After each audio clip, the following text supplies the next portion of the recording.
All right, it's December 9th after the close. I just wanted to go over this. We talked about this on the AM webinar, but just wanted to go over how you can maximize on days that it's just algorithmic, which is most days, most times. Either the algo is running the show or the hero options flow running the show. But this was an example of, I mean, I did catch a nice trade on this. This is over a 100-point trade, but I scalped in and out of a couple of them like 10 times. So I made it like a 400-point trade versus or a 300-point trade versus a 100-point trade, right? So that was the event. We went long on the AM webinar into this inflection zone. So right here. Right. So that was this, and it's also the side volume node, but this zone. So for the volume event in my important area, went long here, right? So we did this on the webinar where every time this thing price changes, and this is a price change algo on Market Pulse where I'm not changing anything. It's the default settings of the 5-minute price change, but you can see I got out here. It was right around here at the time. I think it was just starting to spike here. It wasn't quite at the high here, but that was this spot gamma level. Got out, waited for the price change back down, got back in. There was a stop run at the time, and I did trail my stop from my long that was down here. I moved it to here because of this new event, but I was still getting in and out. Right, so I got out of, I had 3 on, came back. I got out of 2, I'm sorry, there, and I came back and I put them back on in this price change, right? And I didn't do anything on this one because I wasn't tagging anything important. I'm not just doing them on price change. I want to see it into something important. But then here it came again into these levels here, price change, got out of 2, came back. Actually, I didn't do it there. I did it right here, put them back on, right? And then I did it like 8 more times back into these levels. And then the other you could have done too, even off of this guy. So this guy did prove bearish as far as tagging the ATR, but you would have never been stepped out of your long. I wouldn't even have stepped out right there anyway. I would have put it below this zone here.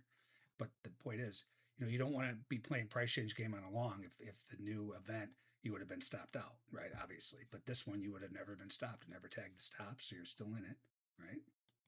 This event was bearish, but you never enter because it never touched the entry point, the yellow line there. And then you could have done the same thing. So say you didn't catch this one. That first one, that Izzy, you could have done it on this bar click here. So a guy was bullish here at the time. Get your ATR, your retest, your confirm, you're in. You watch a price change in an important area. You can get out of a couple. As the price changes back, put them back on, back into it, get out of a couple, price changes back, put it back on. And these are not small. These are like 20, 25 point moves, right? Back and forth. So you can see, you're in, you're out, 25. You're in, you're out, 25. You're in, you're out, 25. It adds up if you do it 10 times, right? So same, that was that one. And then you had a new event. Again, it proved bearish, but you're never stopped out of that. You were never entered any shorts and you were never stopped out of the long. So you could have kept doing it, right? And then more stuff came in. But the point is, using this price change and playing the game with the algos versus getting tortured in a position, take advantage of it where you're getting in and out. Yeah, there's going to be times where you're price changing into a level and the thing just keeps ripping and you got out of something. But more often than not, how many times do you see 500-point moves, 400-point moves, or whatever versus this? You see this 95% of the time. You see that 5% of the time. So take advantage with this price change algo to get in, get out, get in, get out. Again, you got to be okay when it rips. But again, I made like it was turn a 110-point trade basically into a 300-point trade on that trade, and then you could have kept doing it. Again, if the newest event, the most recent event, you would have stopped out, well, then you're not doing it anymore, obviously. And then you're into shorts, and then you can start to do the same game the other way. So again, this is the more I watch it and trade it, I'm convinced this is the best way to achieve R most days, right? Because most days don't go the heat, make those huge moves. But when they do have huge moves, you can still be catching them, obviously.